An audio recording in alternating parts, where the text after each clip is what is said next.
कल की वीडियो का जहाँ इख्तिताम हुआ था वहाँ मैंने चाचा रफ़ीक से जिक्र किया था कि एक बोरिंग और मेरे मोहल्ले में ही करनी है, तो ये बोरिंग यहाँ हो चुकी है। बस अब इसे फिट करना है और हैंडपम्प यहाँ लग जाएगा। हैंडपम्प हमारे पास मौजूद है। इस घर में भी पानी की सहूलत नहीं थी, ये पानी भर के लाते हैं गैलनों में बाहर से कहीं से, तो नल का यहाँ पर लग जाएगा।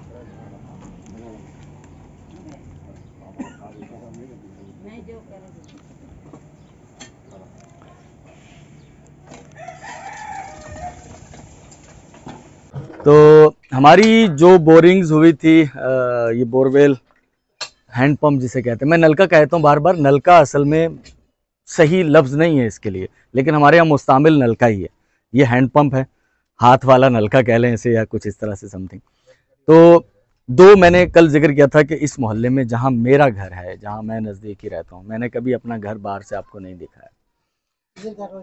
मैं ये तस्वीर है सर, आप लगाएं इसको, फिट करें, ठीक है चाचा जी। तो मैं आपको इसके पैसे देता हूँ, मैं एक जो नलका और यहाँ लगा मैं उसको भी देख के आ जाऊँ, ठीक है। हैंडपम्प तो आप कितने 10 मिनट देंगे मुझे? हाँ मैं 10 मिनट में आ रहा हूँ, आ जाए। ये डाड़ू कॉलोनी है, इस तरफ आबिद टाउन है, उसके साथ मलक रियाज कॉलोनी है। ये सेटेलाइट टाउन का एक कोना है। यहाँ एक मस्जिद है, बुखारी मस्जिद। मैंने अपना घर आपको कभी नहीं दिखाया बाहर से, तो आ जाए। ये गली है, इनफैक्ट ये गली नहीं थी, यहाँ पर कभी वाटर गुजरा करता था। वाटर छोटी केनाल होती है जो कि ज़मीनों को पानी देती है, नहर से आती है। तो ये देखें, ये वाटर तो ख़त्म हो गया यहाँ पर, वो बन गया सेवरेज नाला बन गया। आगे से कुछ ढक दिया गया है इसको। मोटरसाइकिल खड़ी भी होगी, वो बच्चे की, भाई की है, चलाते हम लोग हैं उसे। तो वो घर है मेरा इस गली के अंदर। मैं आपको आगे लेके जाना चाहता हूँ। हमने एक इधर और हैंडपम्प लगाया, वहाँ आपको दिखाता हूँ। तो एक हैंडपम्प मैंने आपको कहा था, एक और हमने ये घर में लगाया हुआ। उससे पहले ये गैलनों में पानी भर के लाते थे अल्हम्दुलिल्लाह। तो ये दो हैंडपम्प मेरे घरों के आसपास ही जो थे वो वहाँ लगाए गए हैं। एक वो अतर सईद साहब, उनकी बहन हैं असल में, मुसरत सुल्ताना साहबा, उनके नाम पर 4 हैंडपम्प, और 4 थे एजाज खान साहब के। चलें आ जाए।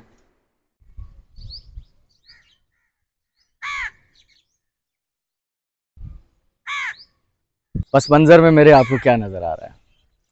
पूरे पाकिस्तान में रेलवे से मोहब्बत करने वाले, ट्रेन में रेलवे में जॉब करने वाले सर, उनके लिए ये मंज़र वो है। ख़ास तौर पर वो लोग जो रिटायर हो चुके हैं या रिटायरमेंट के करीब, उन लोगों ने इस तरह के रेलवे सिस्टम के अंदर सर्व किया हुआ है, और ये सिस्टम पूरे पाकिस्तान से ख़त्म हो चुका है। और आखिर में जो ख़त्म होने वाले इलाके थे उनमें ये इलाका ही था।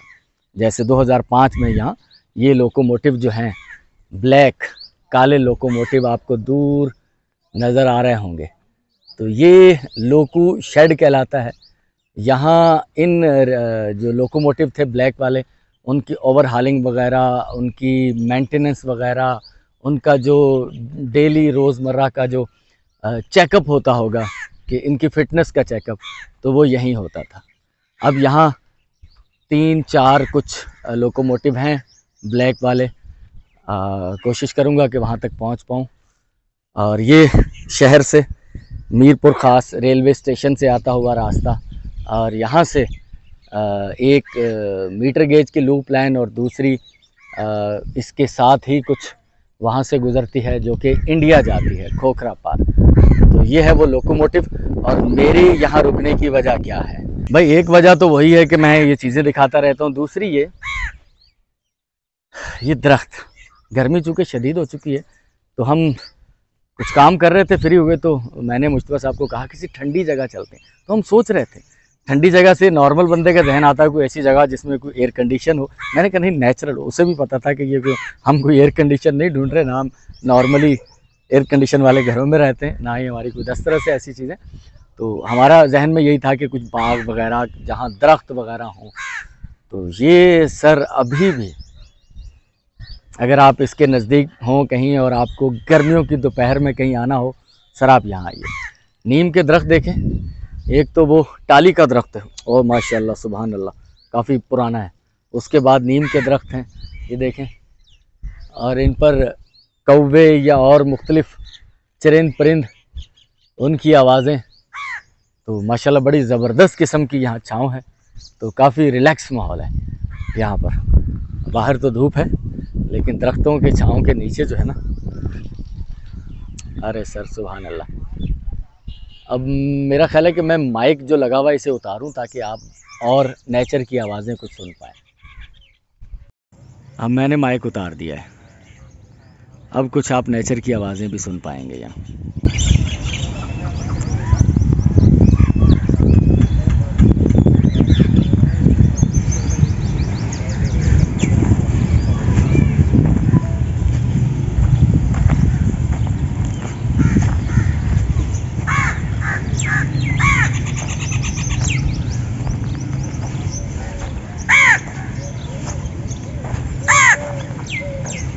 मैंने बहुत से ऐसे इलाके देखे हैं जहाँ शदीद गर्मी पड़ती है लेकिन दरख्त नहीं है वहाँ पर। तो हमारे इन इलाकों में भी दरख्त कम है, लेकिन अब ये देखें कहाँ मैं शहर में था और मुझे मेरे जहन में फ़ौरन क्लिक किया कि हमें कहाँ आना चाहिए, हम एक आध घंटा कहाँ रिलैक्सेशन कर सकते हैं। काफ़ी अर्सा पहले मैंने एक वीडियो में आपको दिखाया था टर्न टेबल, यानी कि एक इंजन को टर्न टेबल कैसे किया जाता है, उसका मुंह जो है वो दूसरी तरफ कैसे मोड़ा जाता है। जैसे कराची से ट्रेन आती है तो इसके इंजन को टर्न टेबल किया जाता है। वो नया टर्न टेबल लोको शेड के आगे जाकर बनाया गया। तो एक और टर्न टेबल भी होता था, आई थिंक वो मीटर गेज का था, वो तो ब्रॉड गेज का है ना। तो एक मीटर गेज का टर्न टेबल भी है, वो यकीनन मीटर गेज ख़त्म हो गई तो वो भी ख़त्म हो गया। वो मैं आज आपको दिखाने जा रहा हूँ कि लोकोमोटिव जो ब्लैक वाले होते थे, स्टीम काले इंजन, तो उनका टर्न टेबल कहाँ होता था। तो भाई उनका टर्न टेबल यहाँ होता था। ये ख़त्म हो चुका है, अब ये मतरूक हो गया, इस्तेमाल चूँकि नहीं है इसका। तो अब ये ब्रॉड गेज है साथ में, तो ये मीटर गेज आ रही है, ख़त्म हो गई। तो ये एक साथ में छोटी सी खूबसूरत सी, इंतहाई खूबसूरत सी छोटी सी मस्जिद है। मस्जिद तो अल्लाह का घर है, वैसे खूबसूरत होता है। तो ये एक बड़ा यूनिक सी लग रही है यहाँ पर। ये दोनों रेलवे, एक इस तरफ रेल की पटरी है, एक उस तरफ रेल की पटरी है, साथ में एक टर्न टेबल करने वाला है सिस्टम, इसको पता नहीं क्या कहते हैं, लेकिन टर्न टेबल होता है यहाँ से, टर्न टेबल ही कहते हैं आई थिंक इसको। तो ये है, और ये एक छोटा सा माशाल्लाह से खूबसूरत सा एक दरवाज़ा, और ये है मस्जिद। तो दरवाज़े को खोलते हैं, बिस्मिल्लाहिर्रहमानिर्रहीम। तो ये है जनाब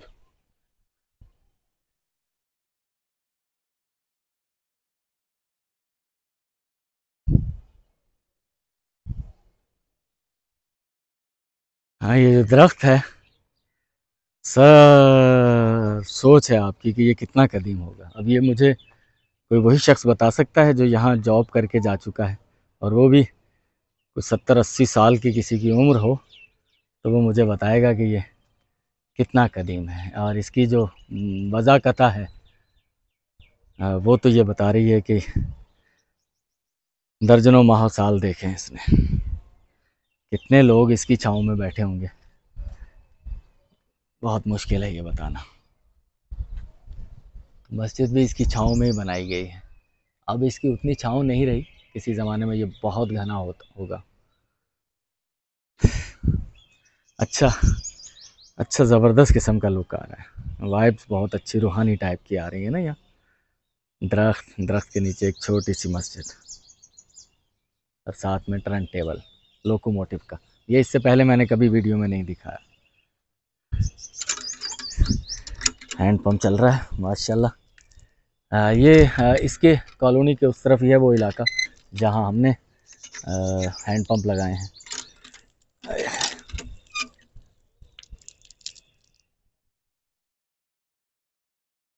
अच्छा, मस्जिद के बिल्कुल सामने और टर्न टेबल के साथ ही इस तरफ अगर आप आएंगे तो ये कभी पानी सप्लाई करने का सिस्टम रहा है यहाँ ना।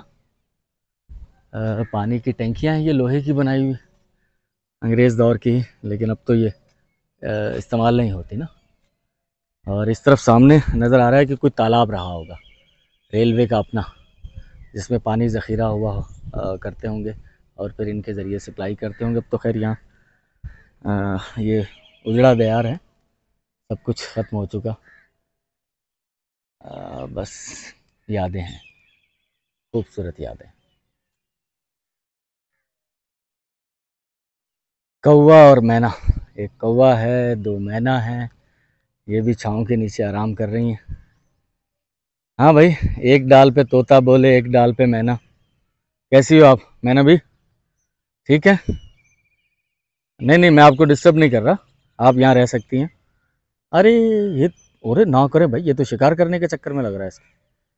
ये एक पाँव से कुछ माजूर भी लग रहा है कौवा मुझे, लेकिन कौवों को छेड़ना मुसीबत मोल लेने के बराबर है, ये तो पीछा नहीं छोड़ते भाई। ठीक है कौवे मियाँ, मैं जा रहा हूँ, सॉरी डिस्टर्ब यू।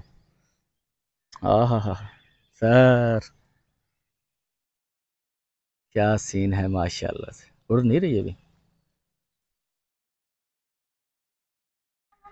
चलें छोड़ें, डिस्टर्ब हो जाएंगे, रिलैक्स करें। यहाँ पर हैं चरिंद परिंद ना, देखिए दरख्त होंगे तो ओ गिलहरी जा रही, नेचर भी होती है ना, ये नेचुरल चीज़ें हैं। ये फिर इंसानी आबादी से दूर रहना इसीलिए पसंद करती है कि हम इन्हें जीने नहीं देते, हम तो किसी को भी नहीं जीने देते। ये देखे ना, अरे क्या चीज़ है यार ये गिलहरी, ओए ओए, अरे क्या खूबसूरती है इसकी यार, माशाल्लाह माशाल्लाह। अरे नहीं नहीं नहीं, कहाँ कहाँ, रुको बात करते हैं कुछ, थोड़ी सी। अरे नाराज़ हो गई आप, कहाँ गए? अरे ये हाँ क्या हुआ भाई तुझे?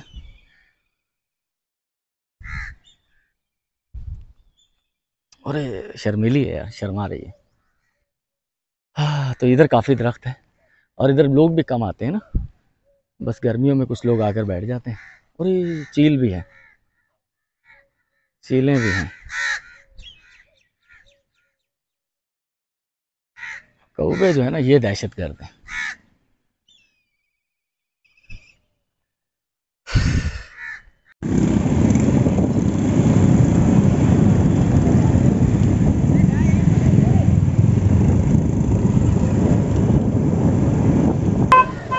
तकरीबन एक महीना पहले इकबाल कुरैशी साहब की मुझे कॉल मौसूल हुई। इकबाल कुरैशी साहब 40 साल पहले मीरपुर खास में रहते थे, आजकल वो कराची सदर ताज कम्प्लेक्स के पास उनके बर्गर के ठेले हैं और रिहाइश उनकी लाइन्स एरिया में है। तो उन्होंने कहा अली, एक महीने से मैं 3-4 बार तुमसे बात कर चुका हूँ, लेकिन तुमने मुझे मेरा इलाका तो दिखाया नहीं। तो मैं मौजूद हूँ अकम में, रेलवे लाइन, ये पुराना रेलवे फाटक कभी यहाँ से हुआ करता था किसी ज़माने में, अब तो नहीं है, हमने भी नहीं देखा, लेकिन सुना यही है। सामने मेरे रेवाचंद गार्डन है, इस तरफ मेरे रेलवे स्टेशन की तरफ चले जाएंगे हम, और यहीं करीब ही उनकी रिहाइश थी। जो दिखाने जा रहा हूँ वो ये इलाका है। अगर आप सामने रेवाचंद, ये मीरवा रोड, तो अगर आप इस तरफ को वालकट की तरफ, या वो कॉटन फैक्ट्री जो होती थी जहाँ पर अभी करीम हाउसिंग सोसाइटी बन गई है, इस रोड पर इस तरफ आएंगे और यहाँ पर गोश्त के मुतअद्दिद थिए।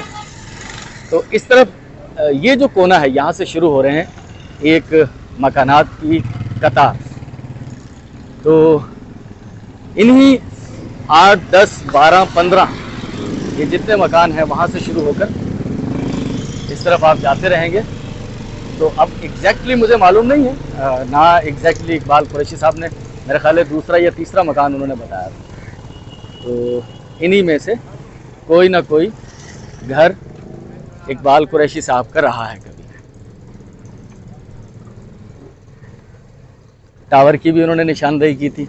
ये मीरपुर खास में मेरा ख्याल है कि पहला मोबाइल टावर लगा था। तो अब इकबाल कुरैशी साहब खुद पहचान लेंगे कि उनका घर कौन सा है। ये जाहिद भाई की फैमिली है। जाहिद भाई आज से कम व बेश हमारा इनसे रब्ता हुआ था कुछ 7-8 मंथ हो गए या साल हो गया? तकरीबन साल हो गया। साल सवा साल पहले हमें मिले थे। तबीयत इनकी ख़राब थी, हेपेटाइटिस सी में मुब्तला थे। कुछ इलाज के वसाइल बने, कुछ तबीयत में बेहतरी आई, लेकिन मुकम्मल ये ठीक नहीं हो पाए। लेकिन ये कुछ ज़िंदगी की गाड़ी चलने लग गई। ठेला लगा के दिया हमने इन्हें, समोसे पकोड़े बनाए कारीगर हैं, और कुछ अरसा लगाया इन्होंने, 4-5-6 महीने, कितने महीने चलाया, 5-6 महीने तक मुसलसल चलाते रहे। लेकिन बीच में तबीयत ख़राब होने लग गई, फिर बंद कर दिया, कभी चला लिया।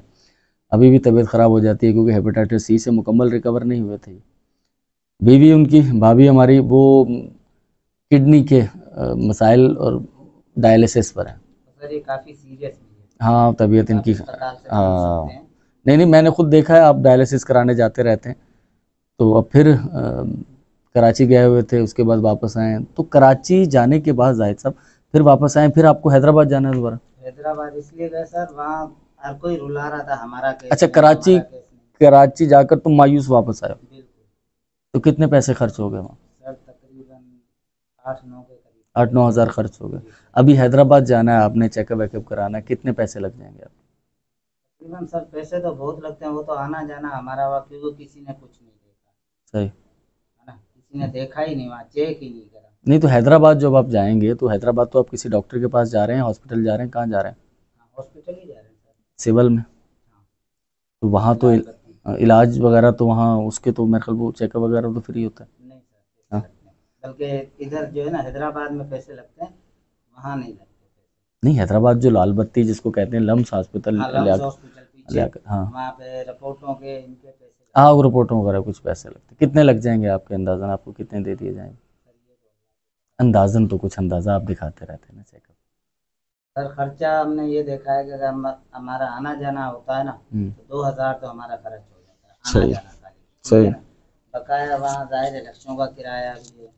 ये रहे, ये आप रख लें, ठीक है। तो आप जाके चेकअप करवाएं ना, सुबह पैसे मैंने इतने दे दिए कि आपका ये हो जाएगा जो भी है ना, तो फिर मुझे बताइए। अब हकीकत ये है कि हम सब चाहते हैं कि एक बंदा मुस्तकिल अपने पाँव पर खड़ा हो जाए, वो अपना करने लग जाए। लेकिन कुछ लोग ऐसे हैं, देखिए मशवरे तो बहुत सारे आते हैं, लेकिन हकीकत क्या है ज़मीन पर, वो तो आंखों से जो बंदा देखता है उसे ही पता है। अब मेरी बड़ी दिल की ख्वाहिश थी, हमने कोशिश भी की कि जाहिद भाई अपने पाँव पर खड़े हो जाएं, लेकिन उनकी तबीयत ऐसी नासाज रही है कि वो कभी उठ ही नहीं पाए ज़मीन से। तो अब मुस्तकिल दोनों बीमार हैं। तो अल्लाह ताला करम के मामलात करे, आप भी दुआ कीजिएगा। रात के 8:30-9 बज रहे हैं और मुझे दिन में इनकी कॉल आई थी, मैं कहीं मसरूफ़ था, नहीं आ पाया, उसके लिए माजरत आपसे भाई, ठीक है। तो अभी मैं घर पहुंचा था, घर पहुंच के फ़ौरन मैं सबसे पहले बच्चे को लिया, मैंने कहा पहले जाहिद भाई के पास हो गए फिर आगे चलते हैं, ठीक है भाई? ठीक है भाभी, आप जाके अपना चेकअप करवाएं, ठीक है? आ जाओ भाई, ठीक है जाहिद साहब।